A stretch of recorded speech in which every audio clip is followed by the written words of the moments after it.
do. And at that time, I was so prideful to ask for any advice. No, I realized, I should ask advice as well. So I was discipling my first disciple with a bunch of worldly knowledges that I learned from the world and opened up some Jordan Peterson stuff.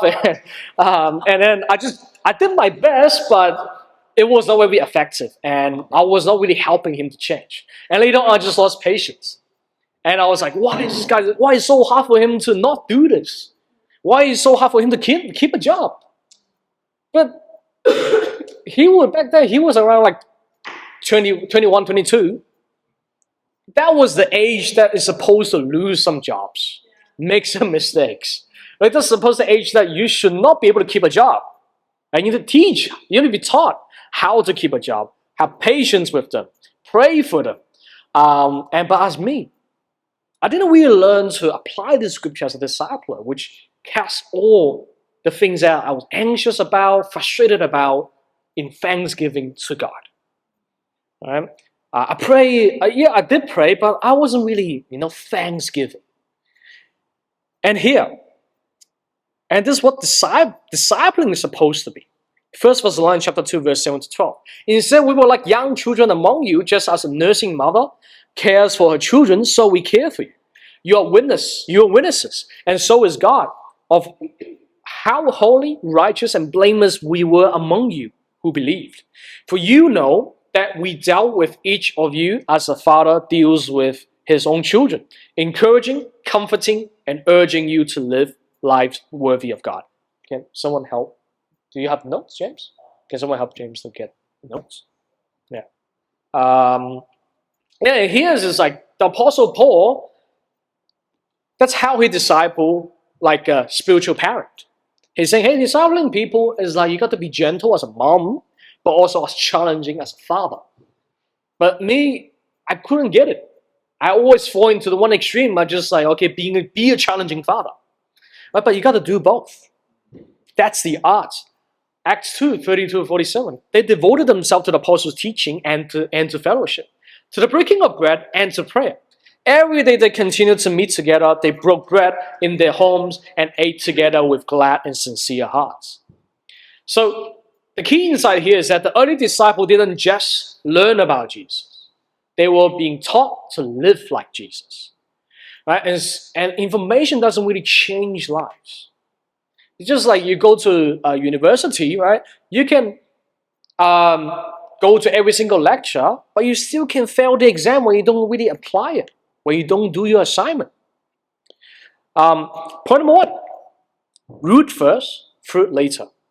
New Christians are like newborn babies, right? Full of potential, but they need lots of care, lots of repetition, right? Building habits, consistency, most importantly, connection. It took me years to learn about this, and I'm still learning. They don't just need information, right? They need information. They could just go to ChatGPT, but they don't just need information. They need imitation. How to apply it? They're gonna learn it from you, and it doesn't matter if you are discipling someone or not. You are an example. Just because someone is someone is a direct discipler of another new Christian or younger Christian, it doesn't stop you from being an example to them, because you might cover the weaknesses of the disciples too. They don't just need lessons; they need love, right? And just like the reason I've learned a lot about I had to change a lot how I talk to even the new friends or the friends I met on campus, how I should talk to them, how to convert them. All these advice that have been given by my disciple now is totally different than my disciples before, right? And these all came from the experience by converting newer generation. So one of the things that I have to accept that is they're not like me who I can just act on something as long as I know I'm convicted that is right. There's nothing bad that younger generation can no longer do that, but just times change. Right? Instead of they may be weaker in doing whatever that is right, but they will more prone to, they will act out or start living out what feels right to them now. And that comes down to connection, consistency in connection, and listening. having down-to-earth conversations with them. No, you don't have to be religious in every single conversation or expect they will change after every single conversation, right? It builds it up. And even last night, I had to spend like another 2 hours talking to Jacob because it just something is like not building right. He agrees with like most of the things that we've been teaching him in Bible studies, but he's just not really living it out or even being active about it. So that's why I had this longer talk, and then just lots of things came up from his heart, and I really appreciated him. And then he says, "Oh no, I find like talking like this is a lot more helpful than just doing Bible studies, right?" And eventually, having this conversation will make them feel it is right to be a Christian. So the way how I grew up, how I pushed myself, and how I was being harsh to myself, it really shaped me to have a worldview or value that's completely lacking of the fruit of the Spirit. It pulled me to an extreme before. I was like a little Hitler when I was in Auckland. Yeah, like Scotty always says, like, you're scary up there. Stop preaching like that. Stop saying things like that. Start smiling, and you don't talk to people like that. Right? And it took me lots of humbling, and also Scotty couldn't humble me, and reality humbled me multiple times. It really took away the faith from some young Christians. So it took me time. So should these young disciples, or even people who are still becoming Christian, to deserve a lot more time in grace. So your role is to help them to grow strong roots in Christ. Before they start bearing fruits, strengthen their roots. Don't rush them. Because there are a few mistakes being made before. Was like there have been these newly risen up leaders, like 1 or 2 years after becoming Christian, and they're becoming a church leader, appointed leaders, and then they're gone. Right? It shocked all of us, most of us. And that's like what we realize, like, hey, we can't just produce one-hit wonders. Sometimes I'm grateful for myself that my leaders are keeping me silent and quiet. Because even I think I was a bit rushed to be in leadership and think. Of course, it's good to be in leadership, to be trained, but in terms of spotlights, all of these, there's no rush to it. God will bring them this eventually, right? Well, we got to train them in quietness, just like Jesus, how he grew up. In the Bible, he only recorded when he was born and when he was 12, and then the next time he shows up was 30 years old. But from 12 to 30, he was being trained up silently, quietly, in humility. The goal of discipling new Christians, right? You got to help them to fall in love with Jesus, not just with the church. Help them to build spiritual roots, not just robotic routines. And I appreciate yesterday, Jacob just got open with me. He's like, I feel like I have to read the Bible because that's what I've been taught when I was in the Catholic school. Right? Telling me I got to seek first his righteousness, cool, but I feel like I'm in that robotic routine again.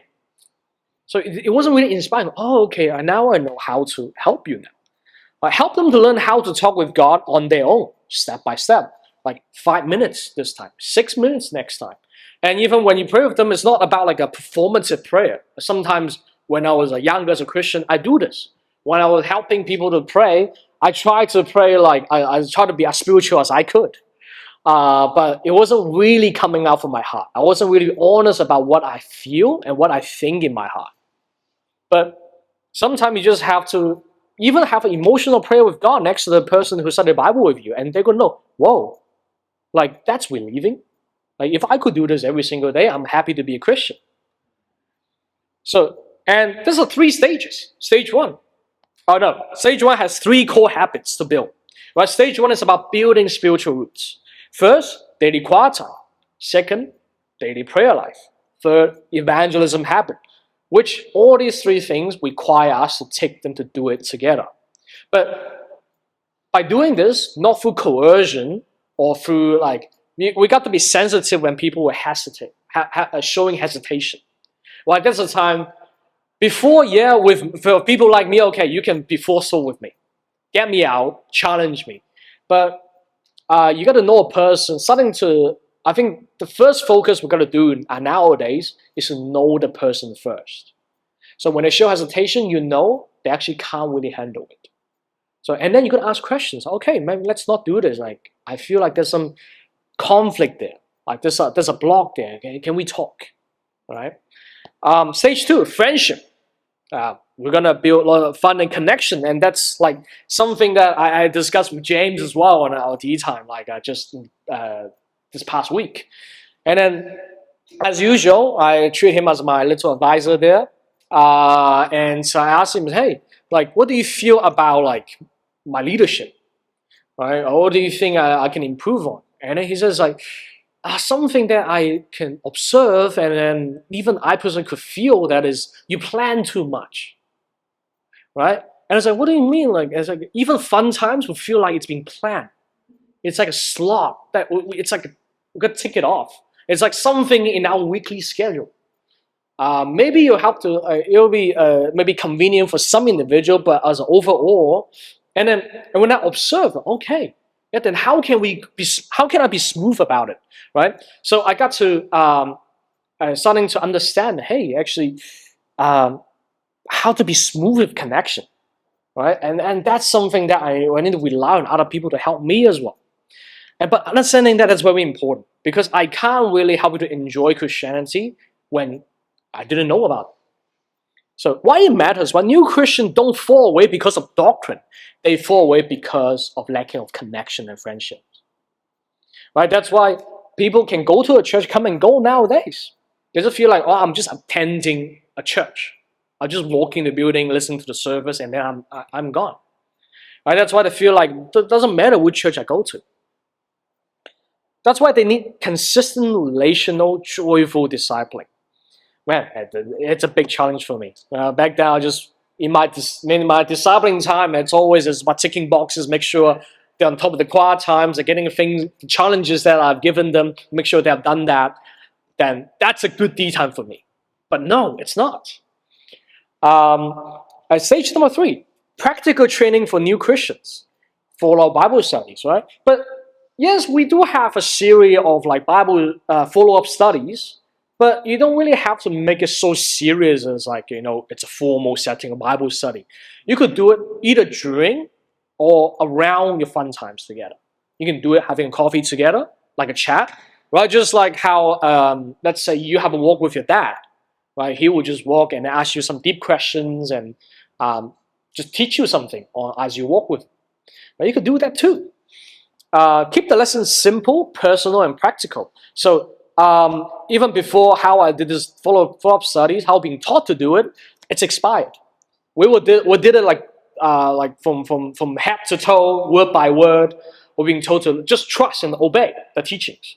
But we need to personalize it nowadays. Hit the ground running, right? Make sure they are in Bible studies right away. So involve them in Bible studies. New disciples grow stronger when they start serving quickly. So help them not to shy away from serving, even just to pass the trays of communion, the contribution back. Let them do it. Let them to stand up in front of everyone. Model spiritual life for them. Do quiet times and prayers together, and let them see how you love God, not just hear you to talk about it. And come and pray with me this morning. Right? Build a new family around them.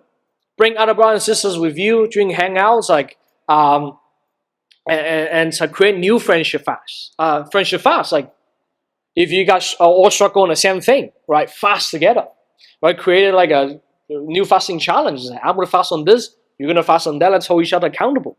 Because fasting alone, it's really a dry bone thing. And sometimes you are more likely to be tempted to break your fast if you do it alone. And each new Christian should have 3 to 5 strong friends right away. And I appreciate all of you just helping me on the side to connect with James, just on that table right there. Encourage double dates. Right? I think that's very important. Group dinners doesn't even have to be on a Saturday night. Just have dinner together. Spiritual outings. People stay where they feel love, not where they are just being taught with things. And point number 2, and here just a chart that which you can imitate, and also some let's say, inspiration for you what to do with new Christians, or even a Christian, or even the people who are becoming Christians. So today's lesson is very short and quick, easy, right? And ultimately, it's about having a plan for these new disciples. Don't just leave them, even when you don't disciple them. You can step in, all right? There's no harm of having another close friends for these new people. And now let's break into our groups. Our breakout groups. So wealth, health, spirituality. Each person choose a new Christian.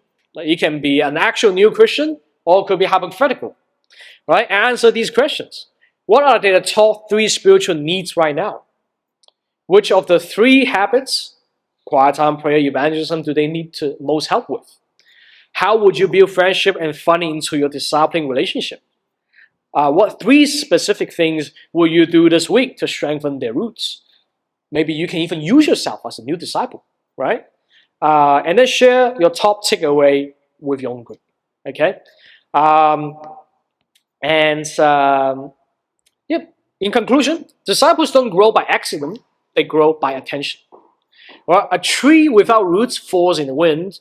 A disciple without deep relationships falls in the storm. We don't just make converts, we make family. And that's a lesson that I myself need to learn as well. These principles can also be applied to helping a disciple get stronger if going through a tough patch. So we can all say that it's okay. Like, they seem all right every single day. They do their quiet time. They come around to meetings of the body. They'll seem all right. And then we'll be shocked that one day they disappear and then they fall away from the faith. And then it's like, what happened? But simply is because their intimacy with God's family, and which ultimately leads to God, were just not intimate enough.